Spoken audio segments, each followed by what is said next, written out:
WWW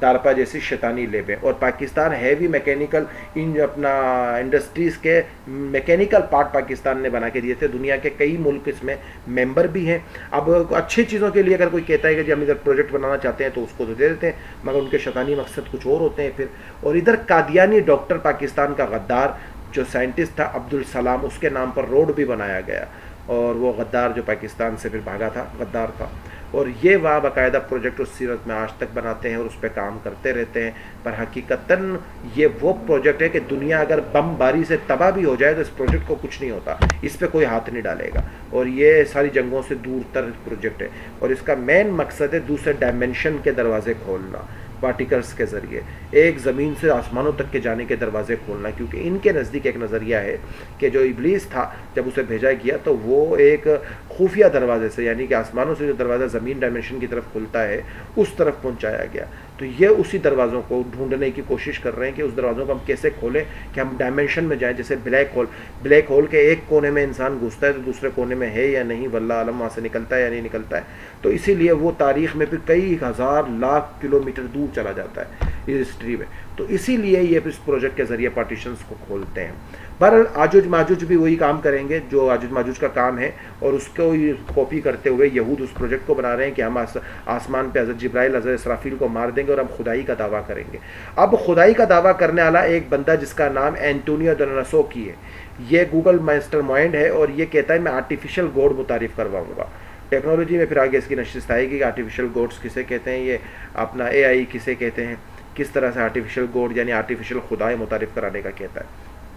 وہ پھر technology کی نشست میں آگے پوری نشست آ جائے گی اس کی کیا ہوگا. اچھا تو آجوج ماجوج کہیں گے زمین والوں کو تو ہم نے ختم کر دیا, چلو آؤ اب آسمان والوں کو قتل کر دیں. چنانچہ وہ آسمان کی طرف اپنے تیروں کو چلائیں گے, اور چنانچہ اللہ تعالیٰ ان کے تیروں کو خون سے سرخ کر کے ان کے پاس لوٹا دے گا. اسی عرصے میں حضرت عیسیٰ بن مریم علیہ الصلوۃ والسلام اور ان کے ساتھی گھروں میں رہیں گے, حتیٰ کہ شدید قحط سالی کی وجہ سے اس بیل کی ایک سر تمام 100 دینار سے زیادہ بہتر معلوم ہوگا, اور چیزیں اس قدر مہنگی ہوں گی کہ پیر عیسیٰ بن مریم علیہ السلام کے ساتھی اللہ کی طرف متوجہ ہوں گے, اور اللہ آجوج ماجوج کی گردن میں ایک کیڑا پیدا کریں گے, اور اس سے وہ دفتن ایک جان کی طرح مر جائیں گے. حضرت عیسیٰ علیہ السلام اور ان کے ساتھی پہاڑ سے اتریں گے, اور ایک بالش بھی ایسی جگہ نہ ہوگی کہ ان کی لاشوں کی گندگی اور سخت بدبو اور خون سے بھری ہوئی نہ ہو. حضرت عیسیٰ علیہ السلام ان کے ساتھی اللہ کی طرف متوجہ ہوں گے, اور اللہ تعالیٰ ایسے بڑے پرندوں کو بھیجے گا جن کی گردنیں اپنا پختی اونٹوں کی گردنوں کی طرح ہوں گی. وہ ان لاشوں کو اٹھا کر گڑھوں میں پھینک دیں گے. مسلمان کمان تیر ترکش کٹھے کر لیں گے, اور 7 سال تک ایندھن بنا کر اس سے آگ جلائیں گے. پھر اللہ تعالیٰ ان پر ایسی بارش برسائے گا کہ کوئی کچا پکا مکان گھر نہیں رک پائے گا. یہ بارش زمین کو دھو دے گی اور اسے آئینے کی طرح صاف و شفاف کر دے گی. اور پھر زمین سے کہا جائے گا اپنا پھل نکال, اور پھر زمین برکتیں واپس لے آئے گی اللہ کے حکم سے. چنانچہ اس وقت انار ایک جماعت کے لیے کافی ہوگا. اس کے چھلکوں سے یہ جماعت سایہ حاصل کرے گی, اور دودھ میں ایسی برکت ہوگی کہ لوگوں کی ایک بڑی جماعت کے لیے ایک دودھ دینے والی اونٹنی کافی ہوگی, اور دودھ دینے والی بکری اور دودھ دینے والی ایک گائے لوگوں کے لیے ایک قبیلے کے لیے کافی ہوگی, اور دودھ دینے والی بکری ایک گھرانے کے لیے کافی ہوگی. لوگ اسی حالت میں کئی سال تک رہیں گے. پھر اللہ تعالیٰ ایک ہوا چلائیں گے جب یہ سارے لوگ سو رہے ہوں گے, اور اسی سو رہے ہونے کے دوران انسانوں کی روحیں قبض کر لی جائیں گی. اب ایک مسئلہ آتا ہے. اس دن ہم دارالعلوم دیوبند ہندوستان کے بزرگوں کے ساتھ بروڈ پہ بیٹھے ہوئے تھے, ہندوستانی بروڈ پہ, تو بہت بڑے بڑے مولانا ادھر بیٹھے ہوئے تھے. تو ادھر ایک کویشچن آیا کہ حضرت خضر کے بارے میں, کہ حضرت خضر نے آب حیات پیا ہے. تو علماءوں نے اپنا جواب دیا. ہم بیٹھے ہوئے تھے, ہماری ان سے وہ کافی تھی, تو استاد جی نے ہماری طرف اشارہ کیا کہ آپ جواب دیں. میں نے کہا استاد جی آپ نے دے دیا, اب میں کیا دے سکتا ہوں. تو بہرحال انہوں نے کہا آپ اپنے مطابق جواب دیں جب آپ نے اس پہ اسٹڈی تھوڑی بہت کی ہے. میں نے کہا آب حیات کے پینے سے جو مراد ہے اس کا میرے نظر میں ذاتی نظریہ میرا یہی ہے کہ آب حیات اگر خضر علیہ السلام کو تھوڑی دیر کے لیے ہم مان بھی لیں کہ وہ زندہ ہیں, وہ ولی ہیں, ہم تو یہ مانتے ہیں, موجود ہیں, آگے پیچھے چلتے رہتے ہیں, مگر ہم اس کے آب حیات کے قائل نہیں ہیں. اس کی سب سے بڑی دلیل یہ ہے کہ آب حیات کی فطرت کیا ہے. آب حیات کی فطرت یہ ہے کہ آب حیات کو پینے کے بعد انسان کو موت نہیں آ سکتی. کیونکہ وہ تو اللہ جنتیوں کو پلائیں گے اور وہ ہمیشہ ہمیشہ کے لیے زندہ رہیں گے. تو آب حیات اگر دنیا میں موجود ہے، حضرت خضر نے پی لیا ہے اسے، تو حضرت خضر کو موت نہیں آئے گی. اور جب حضرت خضر کو موت نہیں آئے گی تو حضرت خضر کبھی مریں گے بھی نہیں. تو جب قیامت آئے گی تو قیامت تو قرآن اور حدیث کہتی ہے کہ مسلمانوں پر ہے ہی نہیں، اور اگر حضرت خضر پر قیامت آئے گی تو پھر حضرت خضر کا ایمان باقی نہیں رہتا ہے، اور اگر ایمان باقی رہتا ہے تو پھر آب حیات کی فضیلت ختم ہو جاتی ہے کہ ہمیشہ ہمیشہ کی ابدی زندگی حاصل کر لینا، تو پھر ان کی زندگی باقی نہیں رہتی. تو اسی وجہ سے میرا نظریہ یہی اس کے اوپر کہتا ہے کہ آب حیات کا دنیا میں وجود نہیں ہے. اسرائیلی روایتوں میں کہیں اس کا وجود ہے. ہاں، ایک طبقہ، ایک مسلک، ایک فرقہ کہتا ہے کہ آب حیات سے مراد نطفہ ہے، یعنی کہ زندگی کا پانی. ایک نطفے سے اللہ دوسری جان کو پیدا کرتا ہے، تو زندگی کا پانی تو اس نطفے سے اللہ دوسری جان کو پیدا کرتا ہے. تو اس نے ایک یہ نظریہ پیش کیا. تو میں نے کہا آب حیات کے بارے میں ہمارا نظریہ یہ ہے، جہاں تک ہم نے اس پہ علماء کرام سے آگے بات کی تو اس پہ ہمیں کوئی آب حیات کے بارے میں کوئی ایسی روایت کہ دنیا میں وہ کہاں موجود ہے، اور وہ جو ایک قصہ ہے وہ چلا آ رہا ہے تو وہ سارے اسرائیلی روایتوں میں سے چلا آ رہا ہے. اچھا، تو پھر جب مومنین تمام سو جائیں گے تو اللہ تمام مومنین کی روح قبض کر لے گا، اور پھر صبح کا ٹائم ہوگا، اور پھر اس وقت قیامت ان پر نافذ کر دی جائے گی. امام ترمذی نے جو یہ حدیث بیان کی، اس حدیث میں صحیح غریب ہے، اور ہم اسے عبد الرحمن یزید بن جابر کی روایت سے جانتے ہیں. تو یہ جو حدیث انہوں نے پوری بیان کی دجال کے حوالے سے کہ دجال کیا ہوگا. اب جو میں نے پوائنٹس بیسکلی لکھوائے تھے، سب سے پہلا پوائنٹ اس میں کیا تھا؟ مریم اپنا خولا، سب سے پہلا پوائنٹ کیا لکھوایا تھا؟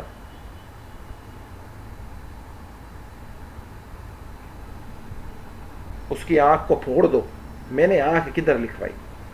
اللہ کے بندو، ہاں نفس کا دفاع کرو اپنا. جو اگر میں نہ رہا تو تم اپنی نفس کا دفاع کرنا.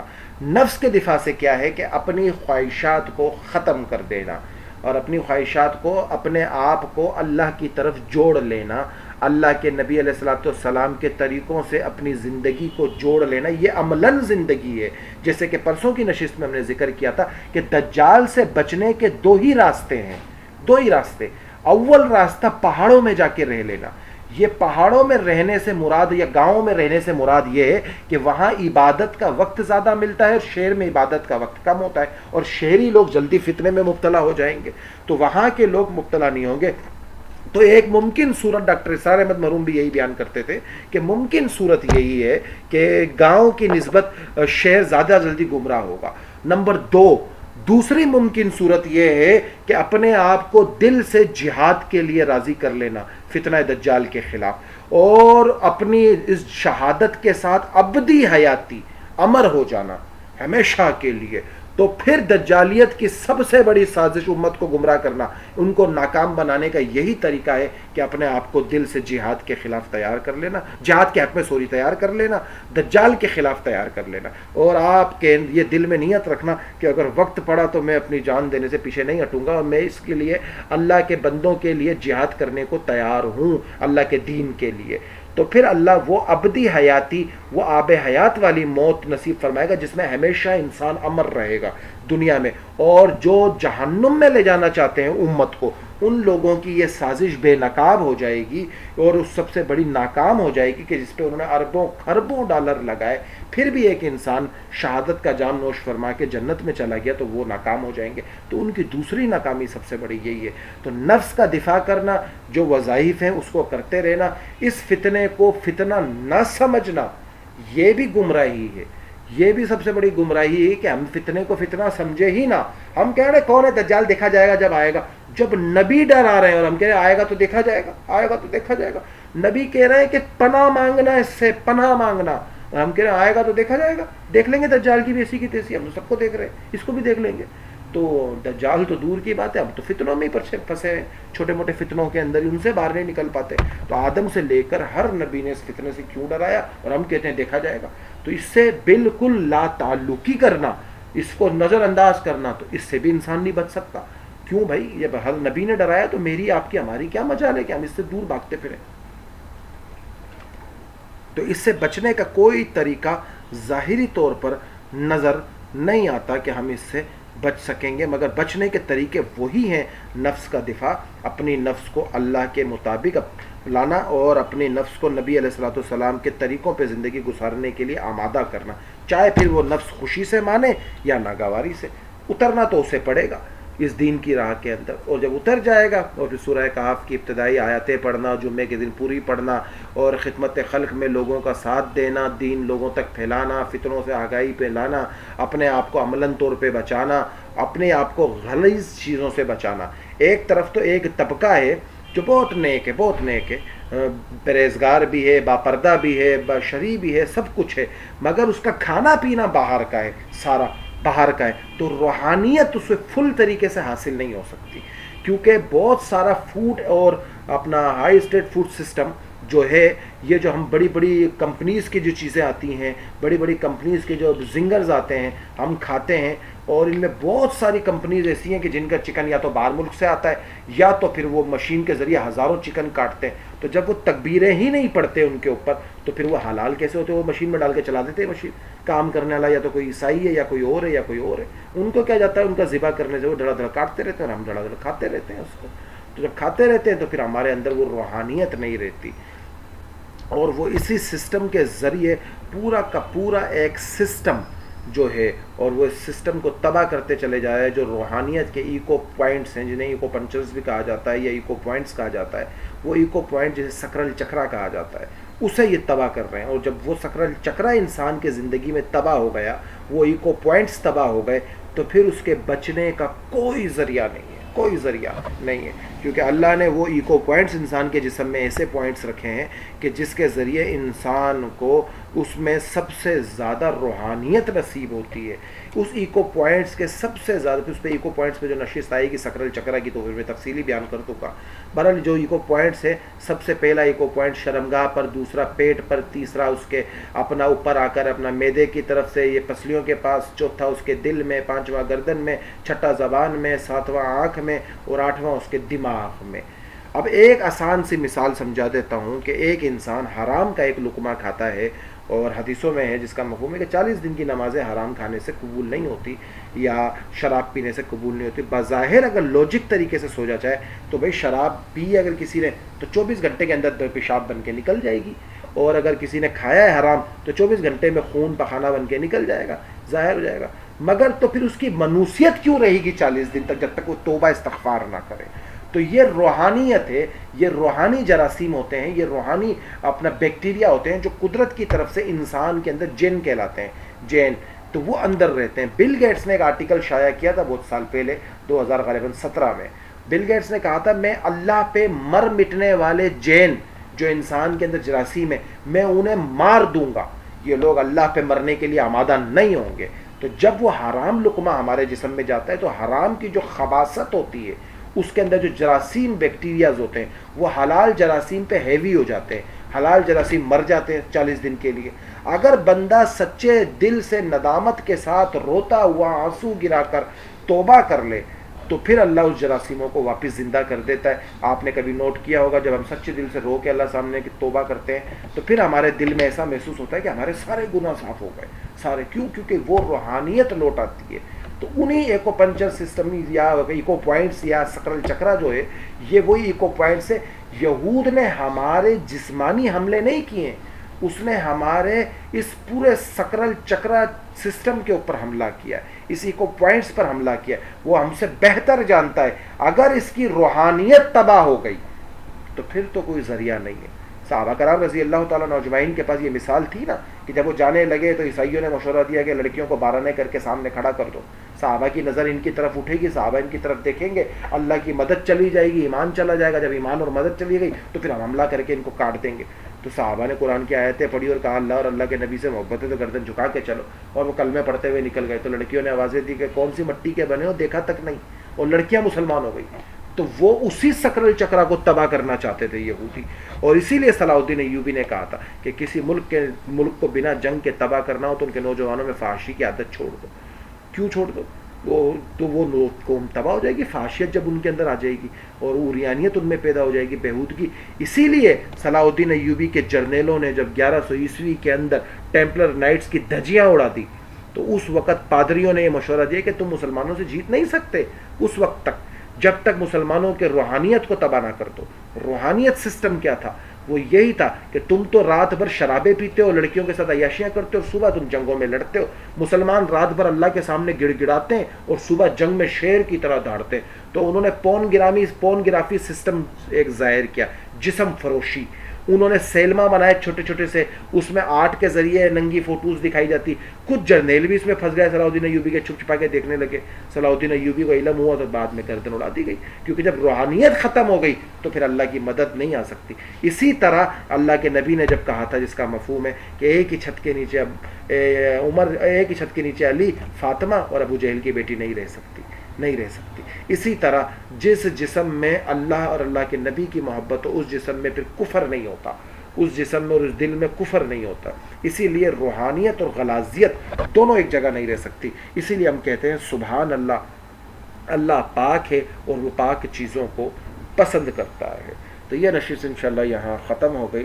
دجال کے جو طویل حدیث ہے، اس میں جن 5-6 چیزوں کا ذکر آیا ہے اس پر انشاءاللہ تفصیلی بات کریں گے۔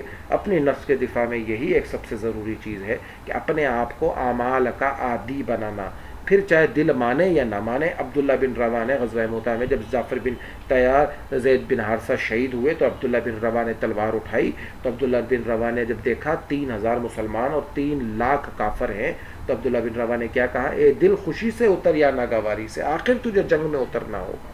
تجھے اطمینان کی زندگی گزارے ہوئے ایک عرصہ گزر گیا، آخر تو ہے کیا؟ ایک اچھلتا ہوا قطرہ۔ اگر آج تجھے موت نہیں آئی تو کل تجھے موت ضرور آئے گی۔ اور اپنے گھوڑے کی ٹانگیں خود ہی کاٹ دی کہ واپسی کا خیال بھی دل میں نہ آئے۔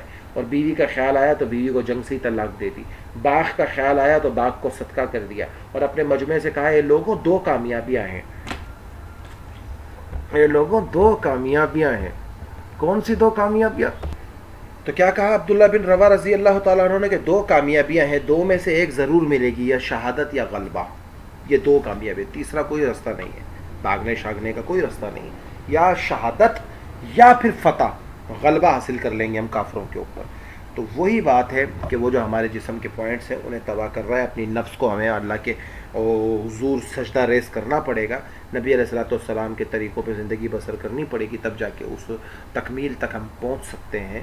نہیں تو پھر معاملہ بڑا خراب ہے، سفر بڑا طویل ہے، ہر قدم قدم پر فتنے ہیں، اور ان فتنوں سے بچنے کو آج تو کافی پرانی اسٹوڈنٹ آئے ہوئے ہیں، تو بڑے بڑے فتنے ہیں، تو پھر ان سے بچنے کا کوئی رستہ نظر نہیں آتا۔ یہ نشست یہیں ختم ہوئی، کوئی سوال جواب ہے تو وہ پوچھ سکتے ہیں۔